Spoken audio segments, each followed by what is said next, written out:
भरत जी को सब झुका दिए और काटना चाहते थे। भरत जी परम प्रसन्न है, भरत जी को कोई मतलब नहीं। भरत जी ने मन ही मन में माता को याद किया, माँ पृथिव्यां पुत्रास्ते जननी बहवः सन्ति सरला परम तेषां मध्ये विरल तरलोऽहं तव सुतः मदीयोऽयं त्यागः समुचितमिदं नो तव शिवे कुपुत्रो जायेत क्वचिदपि कुमाता न भवति।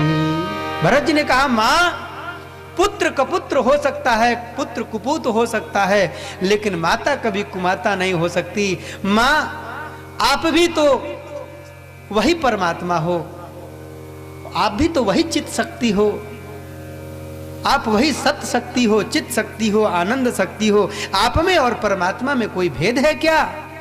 कोई भेद नहीं है। अरे पुतवा होला भले कपूत, सुन ले बानी रे माई, रे माई केहू के ना होखे ली कसाई रे माई, माई केहू के न होखे माँ कसाई रे माई, ओ माई केहू के ना होखे ली कसाई रे माई, माई केहू के न होखे ये कसाई रे माई। माँ को याद किया और जैसे ही वो लोग भरत जी की बलि देने का प्रयास किए, उसी समय भद्रकाली की मूर्ति से साक्षात भद्रकाली देवी प्रकट हो गई। बोलिए भद्रकाली मैया की जय। और भद्रकाली मैया ने जो भी वो चोर लोग थे, डाकू लोग थे, सबके सिर का छेदन कर दिया, सबका सिर काट दिया और सिर को काट करके उनके मुंडी को पकड़ करके भद्रकाली मैया ने कंदुक क्रीड़ा कर दी। गेंद की तरह उछाल उछाल के उनके सिर को खेल लिया भद्रकाली मैया। भरत जी ने माता को प्रणाम किया, माता अदृश्य हो गई। भरत जी महाराज चल पड़े। भरत जी रास्ते में जा रहे थे, उसी समय सिंधु सौवीर देश का राजा, जिसका नाम रहुगण था, वह पालकी में बैठ करके गंगा सागर के लिए जा रहा था। ज्ञान प्राप्ति की इच्छा से कपिलाश्रम गंगा सागर के लिए जा रहा था। उसके जो पालकी ढोने वाले 4 कहार थे, उन 4 कहारों में से एक कहार बीमार पड़ गया। तो उस राजा ने कहा कि जाओ किसी ठीक ठाक व्यक्ति को बुला ले आओ पालकी ढोने के लिए। कहार सब गए व्यक्ति को ढूंढने के लिए, रास्ते में मिल गए भरत जी महाराज। भरत जी महाराज को सब पकड़ लिए। भरत जी से कहा चलो हमारे साथ। भरत जी का हाथ पकड़ लिया, भरत जी चल दिए उनके साथ। भरत जी ने पूछा नहीं कहाँ ले जा रहे हो, चल दिए। ले जा करके पालकी में भरत जी को जोत दिया आगे। भरत जी लग गए, कंधे पर ले लिया पालकी। इतना बड़ा ज्ञानी भरत, पालकी ले लिया कंधे पर और ढोने लगे। लेकिन भरत जी महाराज की स्थिति कितनी ऊंची, जब वो चलते तो मार्ग में जब उनको चींटियां दिखाई पड़ती, कोई छोटे छोटे जीव दिखाई पड़ते, तो उन जीवों को देख करके भरत जी महाराज पालकी लिए कूद जाते कि कम से कम हमारे पैरों से ये चींटियां, ये जीव नष्ट न हो, मृत्यु को न प्राप्त हो। अब जब वो कूदते तब अंदर बैठा रहुगण उछल जाता और उसके सर में ऊपर के जुआ से चोट लग जाता। अब उसको एक बार चोट लगा तो उसने कहा, हे बोढ़ा रह साध्वति क्रमत, हे ढोने वालों ठीक से ढोवो। किमिति विषम मुह्यते जानम, कैसे पालकी को ढो रहे हो कि मुझे चोट लग जा रही है। बढ़ते गए। कहार ने कहा कि महाराज, हम लोग जो पुराने आपके कहार हैं, हम लोग तो ठीक से चल रहे हैं, ये जो नया कहार आया है ना, यही ठीक से नहीं चल रहा है। ये पता नहीं बार बार क्यों कूद जाता है, फांद जाता है। इसके कूदने फादने के कारण आपको चोट लग जाती है। फिर आगे बढ़ते भरत जी महाराज, फिर वैसे ही कोई जीव दिखाई पड़ता छोटा, भरत जी की सूक्ष्म दृष्टि पड़ जाती। भरत जी महाराज फिर कूदते,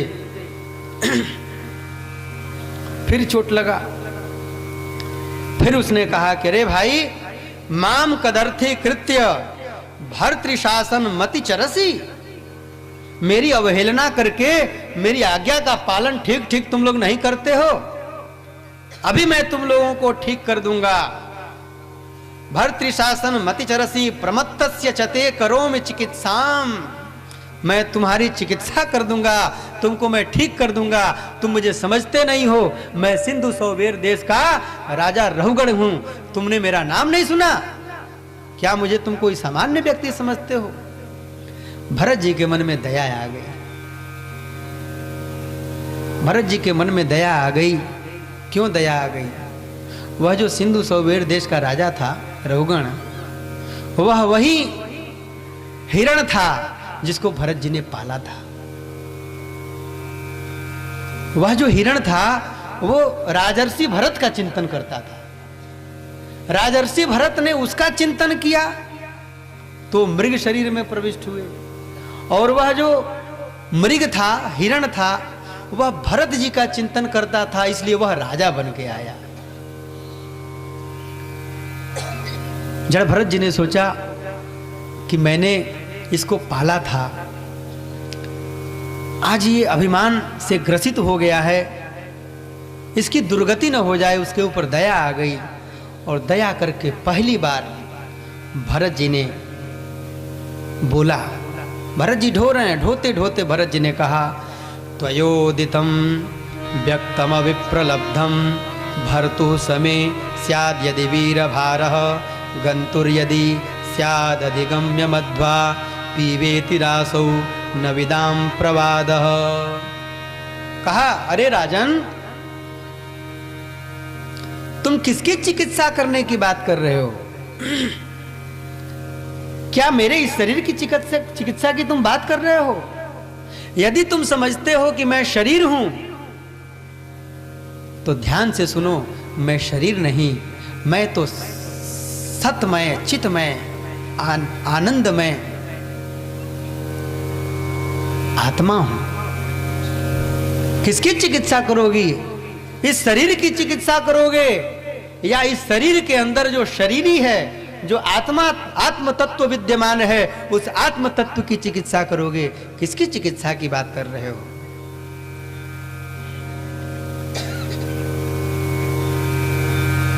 मोटा होना, पतला होना, रोगी होना, स्वस्थ होना, ये तो शरीर का धर्म है, यह आत्मा का धर्म नहीं है।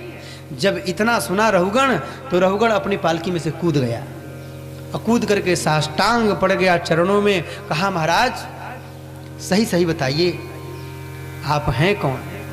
कस्त्वम निगूढ़श्चरसि द्विजानां बिभर्षि सूत्रम कतमोवधूतः। सही सही बताइए, आप हैं कौन?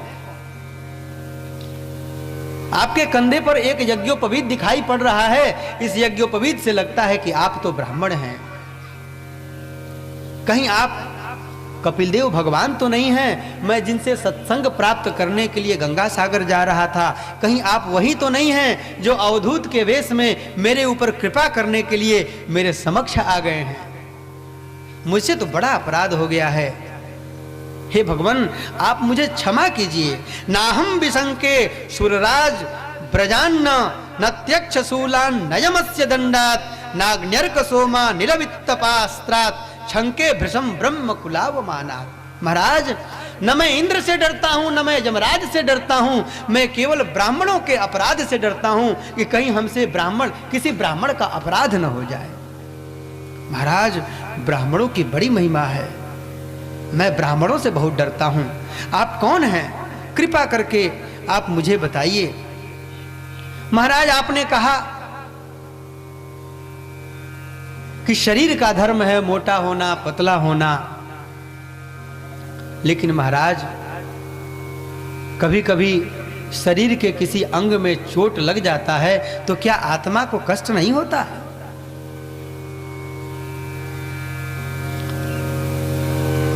शरीर के माध्यम से क्या ये इंद्रियां कष्ट नहीं पाती हैं?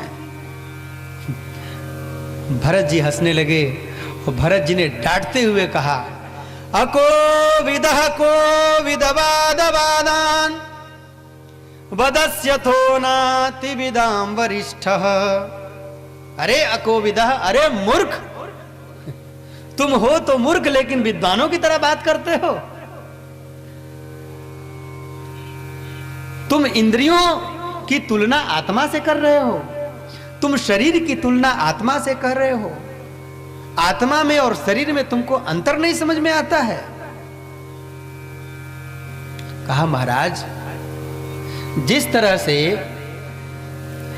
जलती आग के ऊपर बटलोई रख दिया जाए और उस बटलोई में जल रख दिया जाए और उस जल में चावल रख दिया जाए तो जलती आग से बटलोई गर्म होती है, बटलोई के गर्म होने से वह जल गर्म होता है और जल के गर्म होने से वह चावल पक जाता है। उसी तरह तो ये शरीर और शरीर के भीतर आत्मा है। शरीर को जब कष्ट होगा तो क्या आत्मा को कष्ट नहीं होगा? भरत जी ने कहा, मूर्ख, यह जो अचेतन शरीर है और यह जो चेतन आत्मा है, इन दोनों में बहुत अंतर है। तुम जरा बताओ कि भुने हुए धान को यदि जमीन में मिट्टी में गाड़ दिया जाए, बो दिया जाए, तो उससे कोई फसल तैयार होगी? तुम आग के ऊपर बटलोई रख दो, उसमें जल रख दो और उसके भीतर तुम पत्थर डाल दो तो उस पत्थर में कोई विकृति आएगी?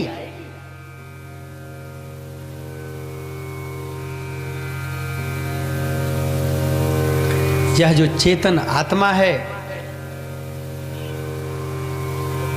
उसकी तुलना तुम शरीर से मत करो। शरीर जो है वह मरण धर्मा है, शरीर मृत्यु को प्राप्त कर जाता है।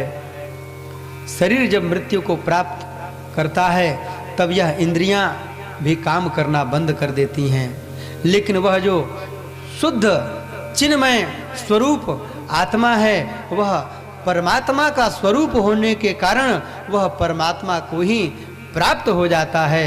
शरीर में और आत्मा में बहुत भेद है। रघुगण ने राजर्षि भरत जो जड़ भरत बने हैं उनकी स्तुति की और रघुगण को जड़ भरत जी महाराज ने कहा कि हे रघुगण, रघुगणै तत्तपसा न जाति न चेज्जया निरवपणाद् गृहाद्वा न छंदसा नैव जलाग्नि सूर्यै बिना महत्पाद रजोभिषेकम।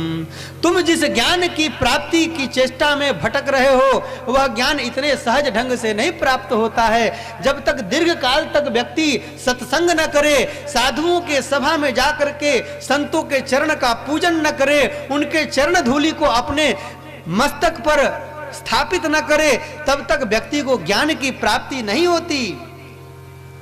बिना महत्पाद रजोभिषेकात्, महत्पाद रजह, जो संत लोग हैं, महात्मा लोग हैं, जो महान लोग हैं, उनके चरणों की धूलि को जब बहुत काल तक, दीर्घ काल तक व्यक्ति अपने सर पर स्थापित करता है तब जाकर के उसको